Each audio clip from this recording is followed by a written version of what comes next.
Hi children, welcome to our offline classes. So children, we have completed lesson number 2. Yes, now we have done with the notes also. So we have learnt about the seed germination and how the dispersal takes place.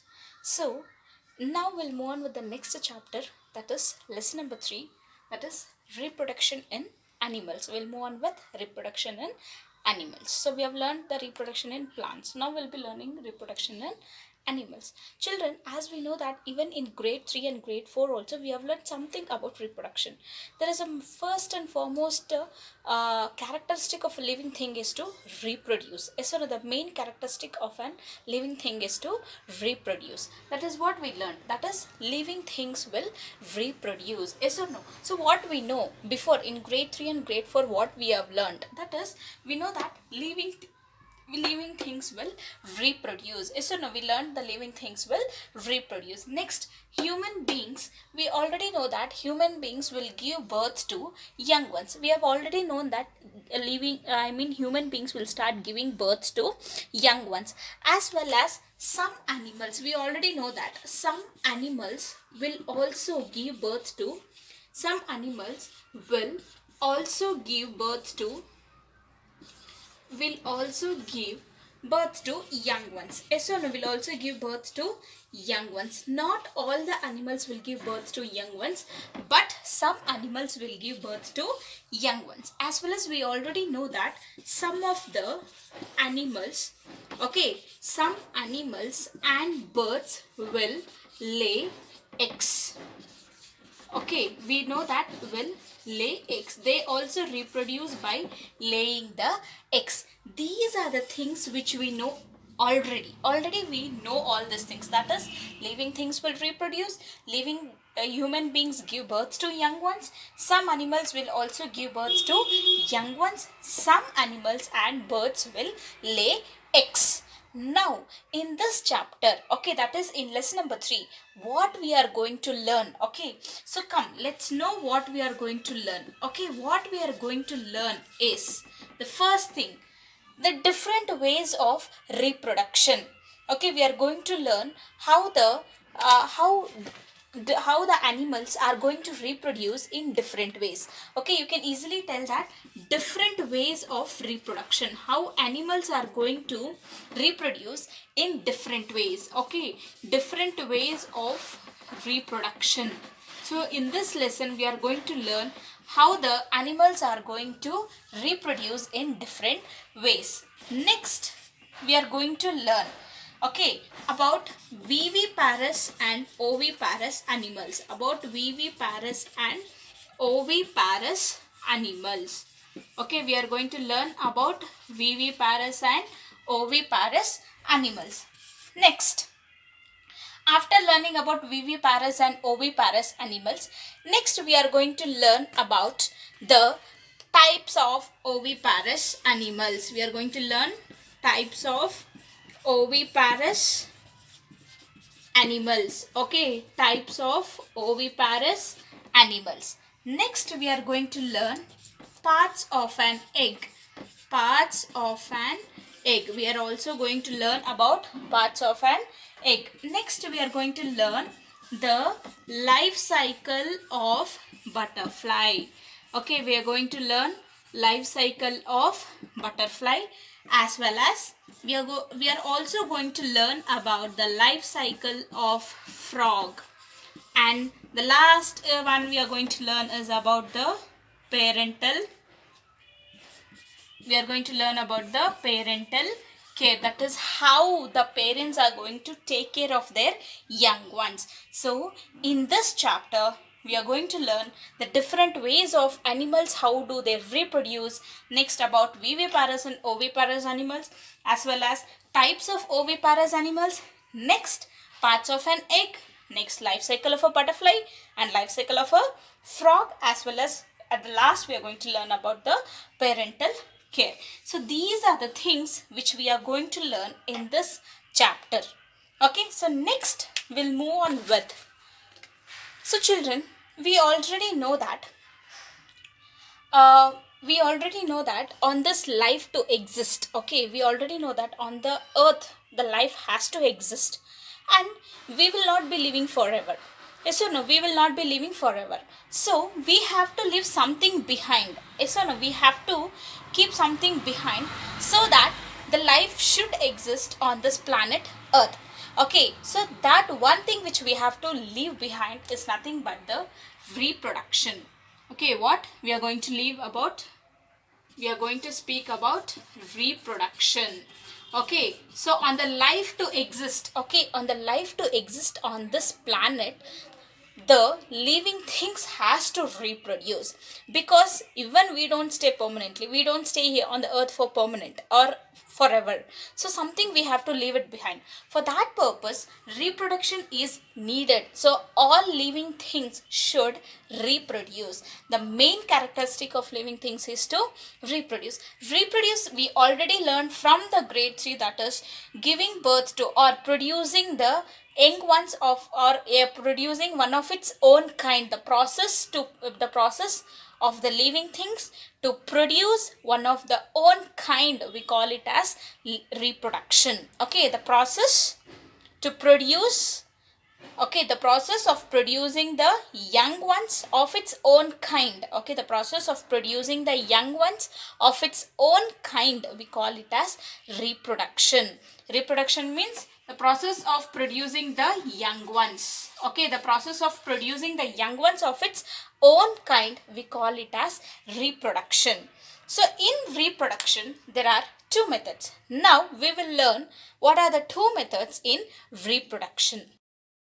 So, as I told you that living things, the main character is to reproduce. So, in reproduce, there are two types. One is viviparous. In reproduction, there are two types. One is viviparous, the other one is oviparous. So, viviparous animals and the other one is oviparous animals. So, viviparous, we already know that all the animals or all the living things, okay, they do not directly give birth to young ones. Few exceptional cases are there where the animals will start laying the eggs. That is another process of reproduction. Okay, so not all the animals will give birth to young ones. They also give birth to young ones by laying eggs. So by laying the eggs. So in reproduction there are two types. One is viviparous, the other one is the oviparous. So first, viviparous means giving birth to young ones. Directly they give birth to, okay, directly they are giving birth to young ones. Understood? Directly giving birth to young ones are called as viviparous. As the name indicates, oviparous, egg laying animals. Okay, the animals which lays eggs. Okay, animals which lays eggs to reproduce are called as oviparous. Easily you can identify, see, O starts, it is in the oval shape, it is in the egg shape. So easily you can identify egg laying animals are called as oviparous. Understood? Egg laying animals are called as oviparous. Now firstly we'll move on with viviparous animals. Understood? We will just discuss about, in today's class we'll be discussing about viviparous animals.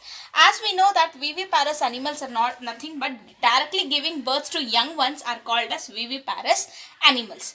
The best example you can give is the family of mammals. Okay, the family of mammals. So all the mammals will be giving birth to young ones. Okay, but there are few exceptional cases where even mammals will lay the eggs. Okay, so usually normally all the mammals will start giving birth to young ones, but there are few cases where even mammals will lay the eggs. Okay, so first we will learn how this mammals will be, why these mammals are called as viviparous. So all the mammals which give birth to young ones are called as viviparous animals. So children, here we can also say that mammals are viviparous animals, means the young ones, okay, the young ones of this animals, okay, the young ones, the young ones of this mammals will be what the young ones of this mammals will be present, or this they will develop inside the another's body. Okay, they start developing in the another's body. Okay, once they are fully developed, okay, the young ones of this mammals, they will be present inside the another's body. Okay, once they are fully developed, then only they will come out of that body. Okay, once they are fully developed, then they will come out of that body. Understood? So next what happens, once they are coming out, the young ones will usually resemble like their parents. Okay, the young ones of this mammals, okay, young ones of this mammals, usually they will be similar to their parents. Okay, they will be similar to their parents. Okay, they will be similar to their parents. Understood? So the young ones, here viviparous means giving birth to young ones. So mammals are also the viviparous animals. Now here what happens, the young ones of this mammals will be present in the another's body. Once they are fully developed, then they will be coming out, and usually the young ones of this mammals will be looking similar like their parents. They will be usually looking similar like their parents. The animals, like you can give best examples. Okay, best examples you can give as cat, dog, cow, goat. Okay, all those are the best examples. Okay, the best examples are cat, dog, cow. Okay, even you can give buffalo, even human beings, okay. So even bear, the family of bear also will be coming under viviparous animals. Okay, so there are many examples of viviparous animals. Those who all are mammals, which come under mammals, family mammals, they all are viviparous animals. And there are few exceptional cases, as I told you, not only giving birth to young ones. Okay, mammals will not only give birth to young ones. There are few mammals which will lay eggs. Understood? Which will lay eggs. Okay, not all the mammals will be giving birth to young ones. There are few mammals which will lay the eggs. Okay, which will lay the eggs. There are few mammals which will lay the eggs. Okay, there are few mammals which are going to lay the eggs. I'll give you the best example. In some of, this will not be true for all. There are some exceptional cases. Okay, so mostly the mammals will be giving birth to young ones. But there are few mammals which will also lay eggs. Okay, which will also lay eggs. The best example is echidna. Okay, the best example is you can give as echidna.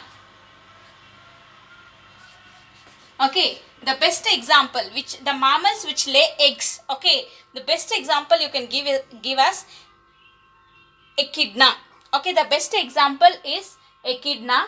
Next you can also give, okay, the next example you can give as duck-billed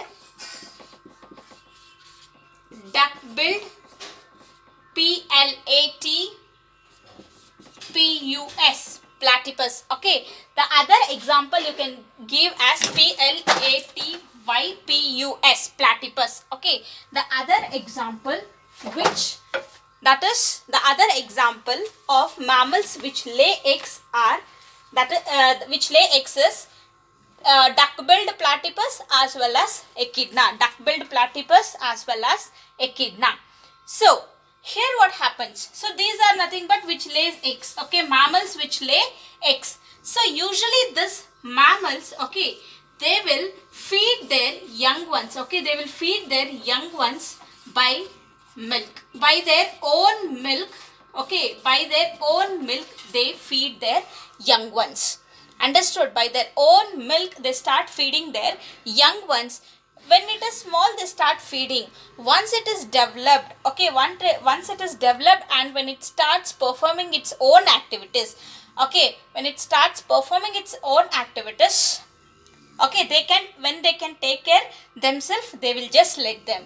Till that they'll keep on feeding. Understood? Till that the young ones will be feeded by their parents. Once this young ones can take care of itself, then they will start letting it. Understood? So here mammals will start feeding its young ones. Next, mammals are found, usually these mammals are found in all the regions. These mammals can survive in all the habitats. Okay, usually these mammals can survive in all the habitats. Okay, mammals can survive in all the habitats. So, we know that viviparous means giving birth to young ones. So, mammals are the best example for viviparous. Yes, children. Next, as I told you that this viviparous animals, that is mammals, can exist. That is they can be they can have their habitat anywhere. Okay, they can survive anywhere. Okay, usually they can survive in all the habitats. Most of the habitats this mammals can survive. Okay, in most of the habitats the mammals can survive. So based on the survival, I'll just we'll draw a mind map for viviparous animals. Okay, we'll just draw a mind map on this viviparous animals. So viviparous animals. Okay, here we know it is the best example is the mammals. Okay, so as I told you, usually they are found in all types of habitats. They can survive in all types of habitats. First, we'll move on with the first type of habitat, that is aerial. Okay, aerial mammals. Aerial mammals, you can give the best example as bats and birds. Bats and birds are the best example for aerial mammals. So, bats will also give birth to young ones and few birds also will give birth to young ones. And next, after aerial, you can go with the aquatic mammal. Okay, aquatic mammal, the best example, whale and dolphins. Whale and dolphins. Next, coming to the arboreal mammals, best example, monkey and the family of koalas, koala bears. Okay, koala bears as well as orangutans.